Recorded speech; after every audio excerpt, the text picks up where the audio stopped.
Notebook 8. The Neuville-Saint-Vaast Sector. From the 15th of November 1915 to the 29th of February 1916. Part 2. On the last episode we saw how Barthas' 280th Regiment was disbanded, and his battalion now belongs to the 296th Regiment. They suffered rain, mud, landslides, and the indifference of their superiors. Finally, they left the horrible Neuville-Saint-Vaast sector for good and were sent to the town of Iverny, where Barthas' section had to spend Christmas Eve in a filthy stable while rain fell non-stop. Now we see how their story continues. On Christmas Day there were torrential rains that prevented the soldiers from enjoying their rest day. Captain Croix-Meyreville spent that day inspecting the men's sabots, wooden shoes that the poilus had to pay for out of their own pocket, and which were now reimbursed only according to the captain's whims. This gave the captain a perfect opportunity to show his ugly side, avoiding paying the soldiers when he could, and paying only 4 francs for shoes that had cost 12 or 15. As an example of this, Barthas wrote about his comrade Ventresque, who had bought a fine pair of sabots, but had lost one of them in the vicious mud of Neuville-Saint-Vaast. The captain noticed the absence of one of the shoes, scratched his nose as if he was dealing with a colossal amount of money, and announced that he would pay Ventresque when he brought back the other shoe, an impossibility. And so Captain Croix-Meyreville saved the fatherland 4 francs by stealing them from an impoverished soldier. After that, on December 26th, the rain stopped, and the next 2 days were spent on the drilling fields. Later, on December 28th, they suddenly had to climb onto trucks and leave the village. 4 hours later, after an uncomfortable and bumpy ride, they arrived at the town of Hersin-Coupigny, their old resting place when they had been stationed in the Lorette sector. The villagers recognized the poilus and gave them a warm welcome. But still, the poilus did not know why they had been brought here. But soon rumors came that they would rejoin their new division, which was stationed in the Loos sector. The soldiers were worried because this was a so-called elite attack division, one of the most dangerous types of units a man could be in. Whether their superiors intended this as an honor or a punishment, they did not know.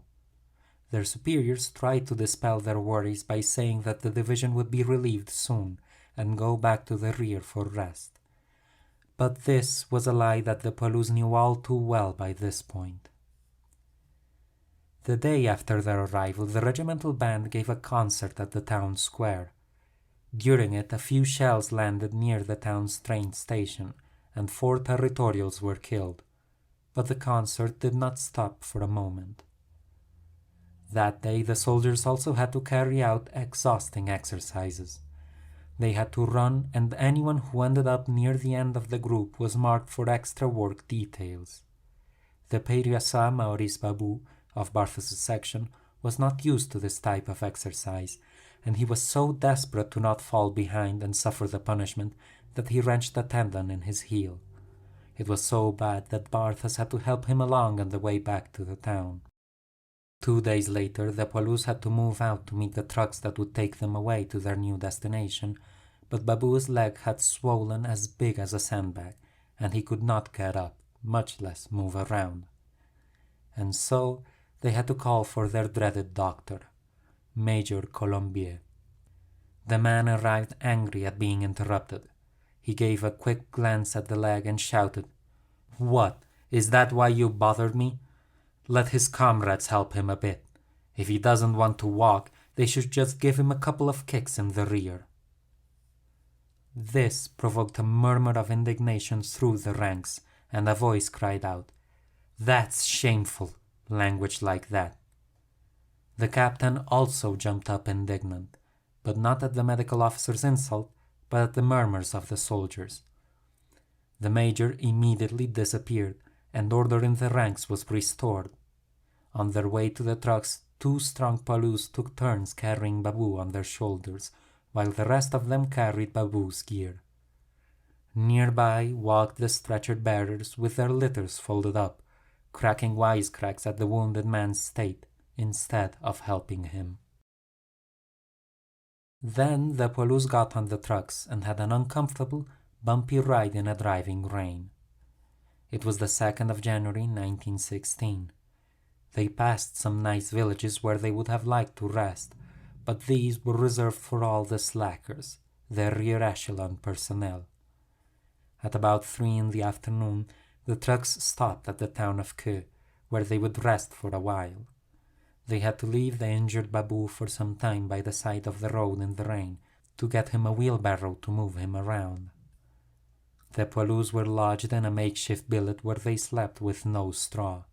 They had been distributed a handful of straw each, but they unanimously agreed to give it all to Babu, whose leg was still swollen and purplish and who couldn't move from the corner where they placed him. The next day, Major Colombier, the same one that had said they should heal Babu with kicks, arrived to check on him, accompanied by the captain. It turned out that Babu had been an old schoolmate of Captain Croix-Meyreville, though the captain still pretended not to recognize Babu. Barthas wrote that it seemed that having 3 golden stripes on one's sleeves made it so you couldn't shake hands with a mere private second class.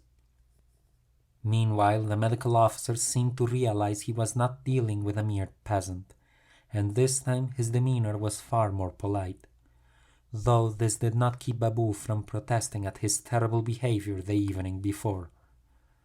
"All right, calm down, the major told him. "We'll take care of your leg, and if it is not better in 2 or 3 days, we'll evacuate you." Babu was given the best care possible, with massages and frequent warm baths, but nothing did any good, and in the end he was evacuated. It turned out this was for good, because once at the hospital, Babu was transferred to the auxiliaries as a truck driver. After that, one day, Barthas was returning from the drill field when he received completely unexpected news. He was to depart on home leave that very night. He went pale, couldn't swallow a single mouthful of supper, and feverishly prepared for his departure. Finally, after over a year in the trenches, with death a constant companion, he was going to see his loved ones again, a prospect he had long ago given up hope for. On the 10th of January, at 2 in the morning, Barthas, together with a dozen other leave-takers, walked 8 kilometers and took the train at the station of Aussy-le-Château. The next day, at 10 in the evening, Barthas got down at the station at Meaux, and he breathed in the air of his birthplace. In truth, the air was a bitter cold, but no air seemed sweeter to him. The night was pitch black and the road was muddy, but for him no promenade was as exquisite as those 15 kilometers he had to cover to reach his village. Finally, he reached his village, and then he reached his home, where a mother, a father, a wife, and 2 children waited anxiously for his return. In 6 days he would have to go back to the front line, perhaps forever, but he abandoned himself to the delirious joy of seeing and embracing his family again. He wrote the following: "As long as the days of suffering were, the days of happiness seemed just as short. These few days of home leave soon ran out, but they will stay fixed in my memory as one of the greatest and rarest pleasures of this long war." During those days, Barthas noticed that a blissful optimism reigned in the rear. Everyone had an absolute confidence in a quick and victorious end to the war. This was the horrible work of the lying newspapers. Everywhere there were cries of, "To the end, whatever it takes!" Uselessly did the few leave-takers and wounded poilus try to fight this disconcerting enthusiasm, this stupid blindness. Only the mothers and wives trembled, suffered, and prayed, but it was in silence, and they muffled their sobs. Looking at the faces in the streets, it did not look like they were at war. Barthas wrote that these observations made the departure even more bitter. The poilus felt they were being sacrificed and that their suffering was not even being understood, and that it in no way troubled the soft tranquility of life on the home front. On January 21st, Barthas had to tear himself from the arms of his weeping loved ones and make his way back to the front. He was accompanied by two others, his friend Louis Allard, veteran of the 13th Squad and survivor of Lorette, who due to his age was now in a territorial regiment, and Private Sabatier, from the same battalion as Barthas. Illiterate, ignorant and simple-minded, he did not even understand French, speaking only his native Occitan, and Barthas wrote that Sabatier would not even have been able to get back to the front without his help. The three of them went to the station in Toulouse, but by the time they reached it, the train of returning leave-takers had already departed. They were told to get onto the express train to Paris, which was about to leave. This made them suspicious, and with good reason.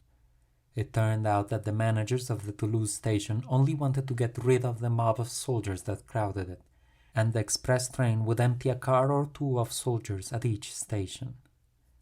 Eventually their turn came, and they were dumped at the station of Brive-la-Gaillarde for 24 hours until the next special leave-takers train appeared. They had to spend the night at a hotel, paying out of their own pocket. The next day, they visited the town like good tourists, to see its churches, museums, river, and monuments. At 8 p.m., they were piled onto the next leave-takers train, which took them to Gare du Nord in Paris. A brief aside here.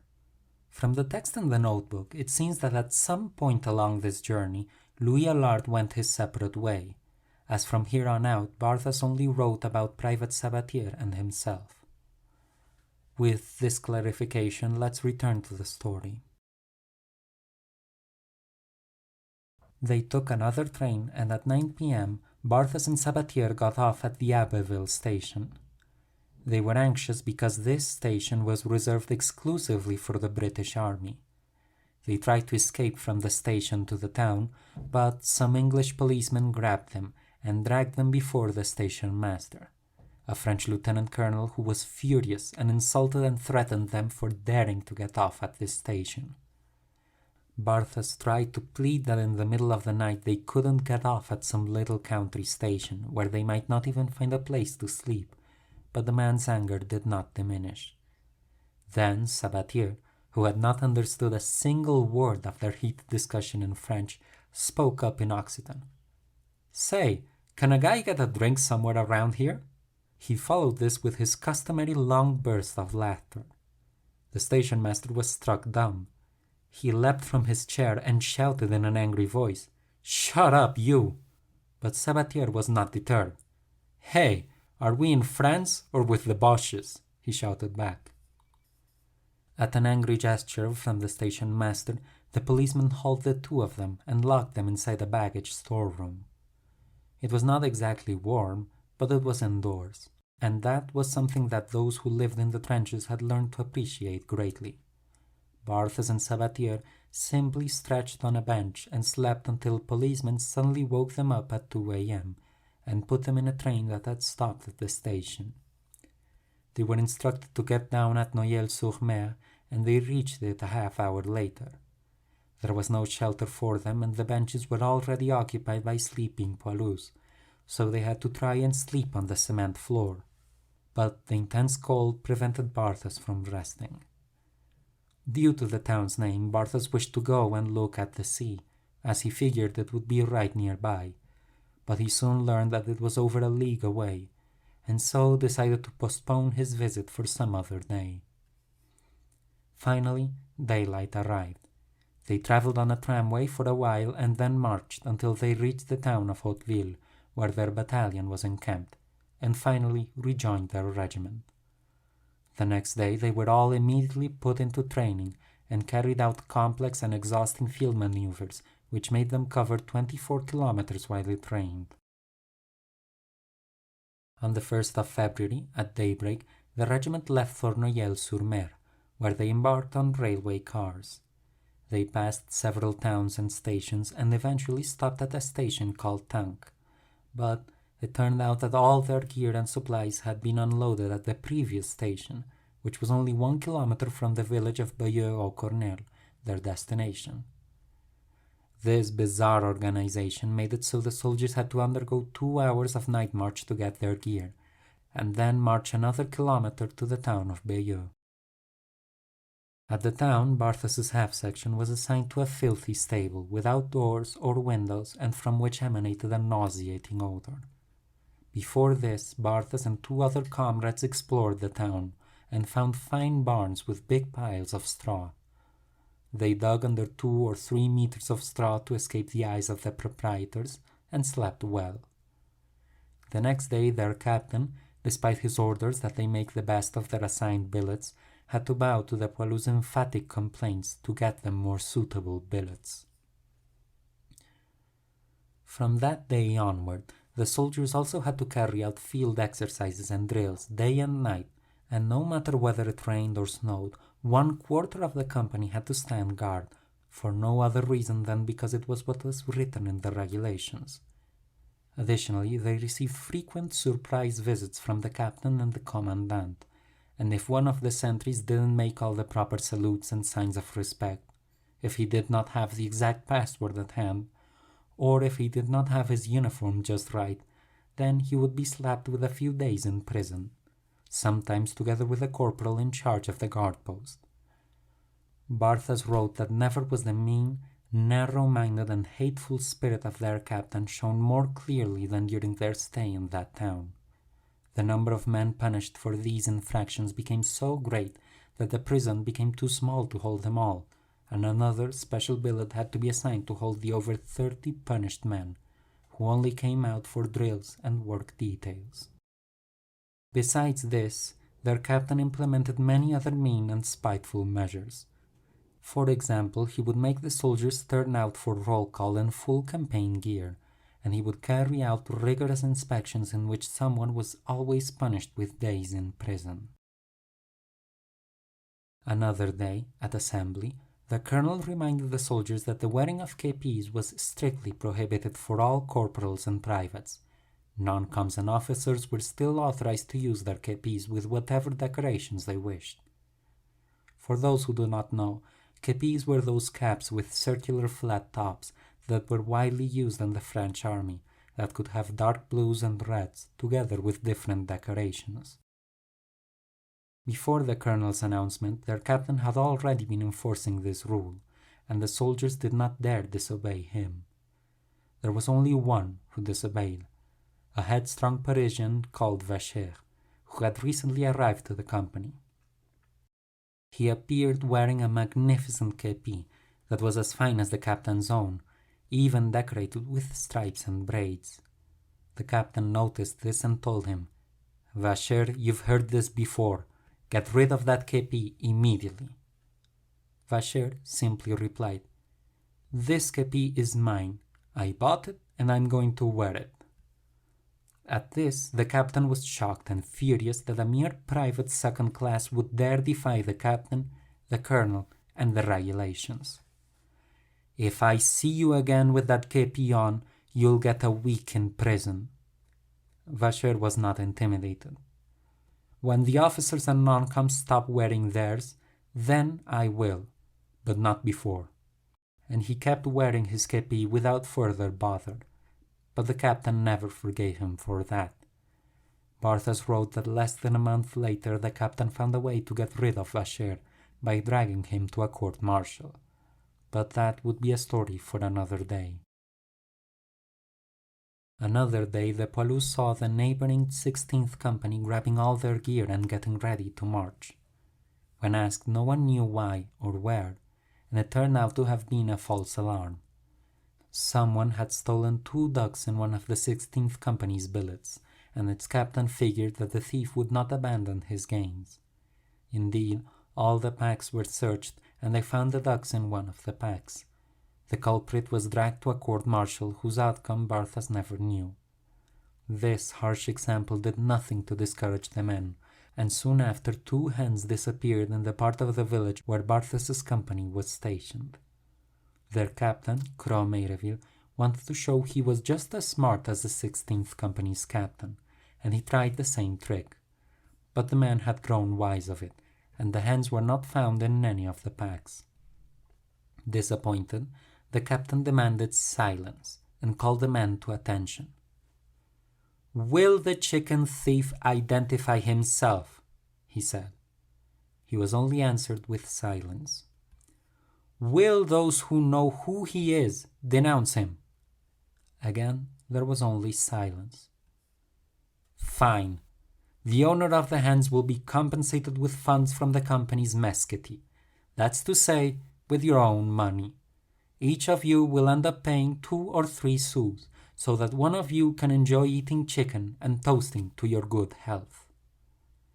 Barthas said that in truth the police would have gladly paid double or triple that amount to keep the captain from finding the thief or thieves involved. 3 days later, there was another alert and another inspection that turned out nothing. Soon the captain told them what had happened. "Someone has stolen the corporal's pocketbook. It had 150 francs in it, of which 100 was the company mess kitty, sent to you by your families or paid in by you for the purchase of extra food. Since we can't find the thief, it is you who will suffer the consequences. This sum will be considered as already spent on food, but you didn't get to eat any of it." Barthas wrote that this was too much. The corporal could have very well simply lost the money, or spent it himself, and simply claim he had lost it, and it was not the responsibility of the police. Ultimately, the captain was the one responsible for the money he was holding for the police, and elementary feelings like shame, honesty, and loyalty should have made the wealthy captain make good of this loss out of his own pocket. But instead, it was far easier for him to simply make the police pay for it by going hungry. Barthas could barely believe the captain had gone to law school, and could only imagine what a judge he would have been. Before this injustice, the soldiers grumbled, and the rebellious Vacher complained loudly, but the captain pretended he didn't hear them.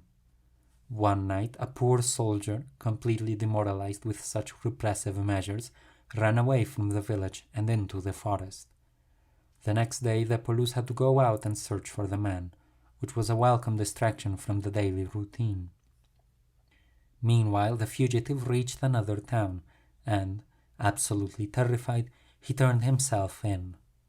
The captain was magnanimous this time. Instead of sending the man to a court-martial, he attributed the escape to an episode of dark depression, and only gave the man 15 days of prison. Later, on February 21st, they left Bayeux-au-Cornel on trucks for the nearby town of Bethonsart. They arrived so early that the troops occupying the town had not departed yet, so the police had to wait shivering for 2 hours in a nearby field. The next day, the captain called all the sergeants and corporals, including Barthas, to tell them of the sector they were going to occupy. It would be the infamous Bois de la Folie sector. The division that occupied it considered itself an attack division, and had not deigned to build fortifications, so they couldn't expect to find any shelters in the trench they would occupy. Additionally, they learned that the sector was honeycombed with mines and tunnels. They would have to get used to the terrifying prospect of mine warfare, where at any moment, and without warning, the ground underneath them could explode like a volcano. Due to this, there would only be the minimum number of soldiers on duty at the front lines. While telling them this, the captain was all smiles. He knew he would have a fine shelter for himself, and he wouldn't go anywhere near the observation posts and be risked getting blown up to bits. He wrapped it all up by saying that he was counting on the non-coms to get as much work out of the police as possible in fortifying the sector. And so, on the 23rd of February 1916, they left Bethonsart for the trenches.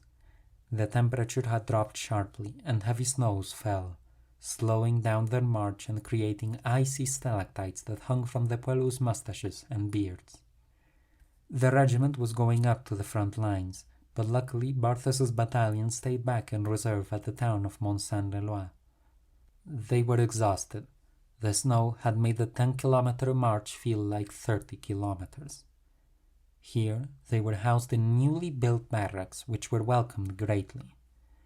This was the first sign that their superiors were recognizing that the war now was a trench war of fixed positions, not a mobile war.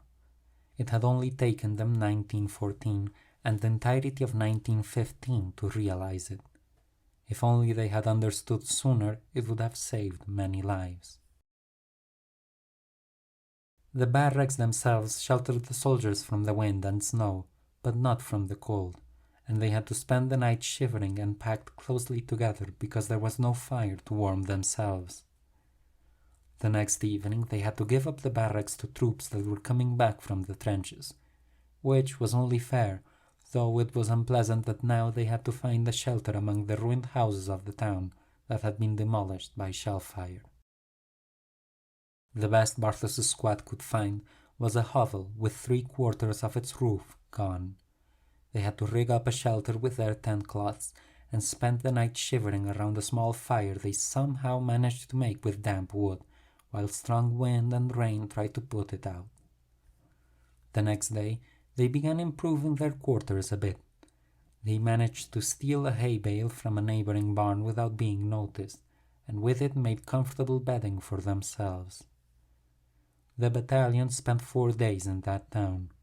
The bad weather made field exercises impossible, and the poilus amused themselves by visiting the historic towers of the Abbey of Saint-Éloi, which once had stood tall and proud, but which the German howitzers had now turned into piles of rubble. They couldn't hang around too much in that area, as every now and then the Germans lobbed a few shells onto the ruins, and the whole surrounding neighborhood had been obliterated. Barthas finished this notebook by commenting on how they watched the installation of heavy artillery batteries at the top of the nearby Mont Saint-Éloi. It was no mean feat to haul those steel monsters up the muddy pathway, as horses, men and cannons slipped and got stuck at each step forward.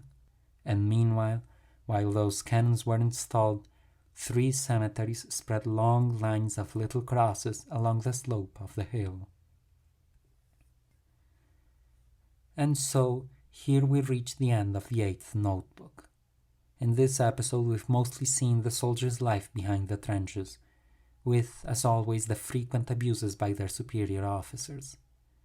It has also been the first time Barthas has managed to see his family after over a year in the trenches, and we've seen his observations on the disconnection of the people on the home front with the soldiers suffering in the front lines.